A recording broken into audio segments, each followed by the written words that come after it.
she will as well. So we look forward to that. I appreciate you giving me a few extra minutes as well and for coming on with us. Speaker Mike Johnson, thank you. Good to see you. Thanks. Good to see you. So much to cover here. A Democrat wins an election, not sworn in. She will be the deciding vote to actually do what Republicans and Democrats alike across America want and release the Epstein files. There's a lot to cover here. Let's first of all give you a little bit more time to talk about just quite frankly some disinformation on Medicaid cuts. Yeah.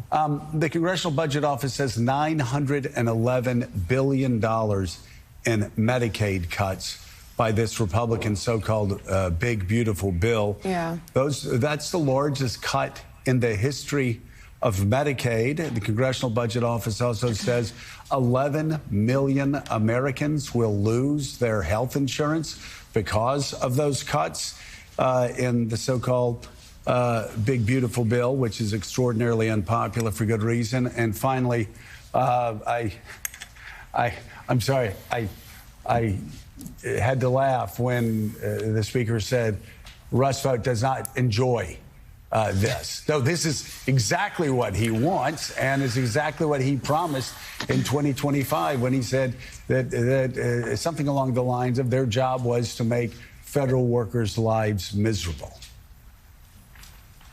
Joe, I think you did a lot of the fact check work there that I was frankly also trying to do in real time. I mean, you heard when I offered to the speaker that the CBO also scores that millions of people are going to lose their health care. And he fired back with that misleading point around undocumented immigrants and this being really an immigration story. And I understand why Republicans are trying to redefine the playing field in that way, because that is a more politically salient issue to them. But again, though, as you've said, and as we've all said, illegal immigrants it's not true. Can't get the Affordable Care Act. They can't get Medicare.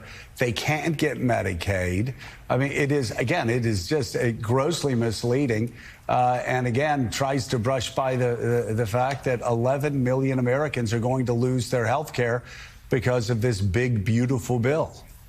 Which is exactly why I had one Democratic congressman on my show this morning to react to the point that the speaker made when I asked if bottom line Americans should plan to pay more for their health care next year. And he didn't say no. He said Republicans have tried to make costs lower. But his exact quote was, boy, I hope not. And that's why the Democratic lawmaker on my show, Congressman Greg Landsman, sort of teed off on that and started listing all of the proposals that Republicans have enacted through the so-called big, beautiful bill around health care that are causing really a cascading number of effects, not just for people who use Medicaid, but also for people in senior living homes, in rural hospitals, places that are already starting to see layoffs and closures because of what is written in this bill, even if it hasn't exactly set in yet. I will say in this interview, I thought it was very striking that we went on Capitol Hill from Democrats saying we want to have a negotiation on ACA subsidies and Republicans sort of not responding or closing the door on it.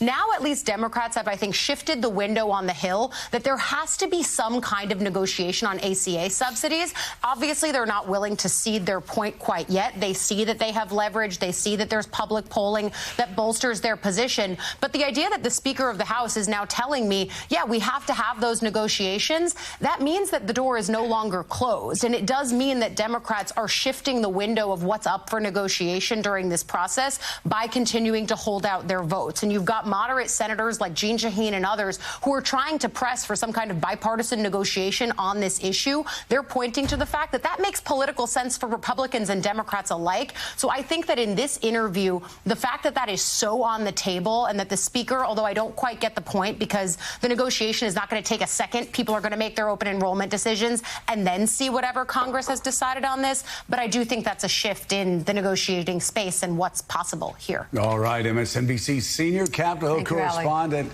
Ali Vitale, thank you so much for bringing us the interview. We greatly appreciate it. David Drucker, this is just me talking here. Again, it's a Republican with political battle scars on his back when I used to be a Republican. Government shutdowns never end well for Republicans. And in this case, you actually, as long as the shutdown is going on, we're talking about health care. And Republicans can do the look over there, look at the bird in the tree, look at illegal immigrants. But the numbers, the CBO numbers are hard and fast. $500 billion slashed in health care supplements for Americans. 11 million Americans will lose health insurance because of this Republican vote. And I checked, $150 billion cut from medical providers. That means rural health care nursing homes. That means rural hospitals. That means pediatric care for people in the heartland of America. I mean, I understand what the Republicans are saying and what the Republicans are trying to do as far as the logic, because we've said it before. Look, we gave them a clean CR, and they're wanting to, but that never wins the day when the debate is shifted over to, oh yeah, well, you've cut $150 billion from rural hospitals. That's just or from other healthcare providers. That's not a winner for Republicans. What are they thinking right now, and where does this end up? Well, look, I think they're pretty confident. I think one of the reasons Senate Republicans kept their fundraising events in Sea Island, Georgia over the weekend was because they feel like they have the political upper hand. But let's look at it this way, Joe. Republicans usually lose these shutdown fights because they're usually the instigators. And voters don't look at leveraging government funding as a legitimate form of political combat, usually. And so what Republicans are doing is running the Democratic playbook, which has proven to work. And that is, as we saw with Allie's interview, hey, listen, we're open to negotiating this. We agree there's a problem, but we need to get the lights on first. The government should be up and running, and that gives everybody more space to negotiate, and there's no need to do all of this. And once we get into the first week of a shutdown, people dig in, they get a little comfortable with it, and then pretty soon we're into a second week, and then all of a sudden it becomes not about whatever you're arguing about, but just about pure political power. And I think that's what Democrats have to worry about. But look, if my UCLA Bruins were capable of beating the Penn State Nittany Lions on Saturday, you invited this, but I'm going to say what a debut for their coach. Yeah.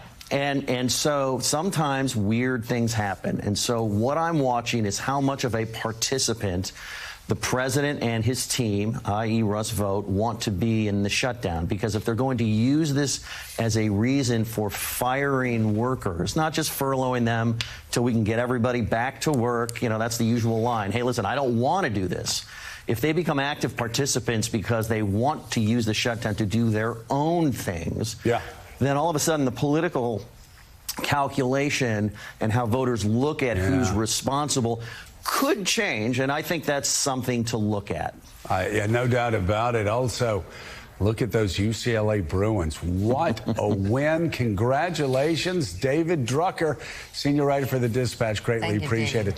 You know, David Ignatius, I know you've been around Washington long enough to see it just like me. You never know where these shutdowns go, but I will just say it again. As a guy that sat through one as a Republican, they usually turn against Republicans.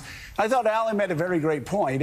It's hard to be talking about how much you're concerned about workers and how serious you are about health care when you have the president sending out memes that many people consider to be racist, at the very least disrespectful and not serious, in the middle of a government shutdown where people are really hurting. So I thought that, you know, he didn't want to talk about that. What he wanted to talk about was how eager Republicans are to negotiate. Over and over again in Allie's interview, he kept making that point. And so I was left with the thought, we must be close to the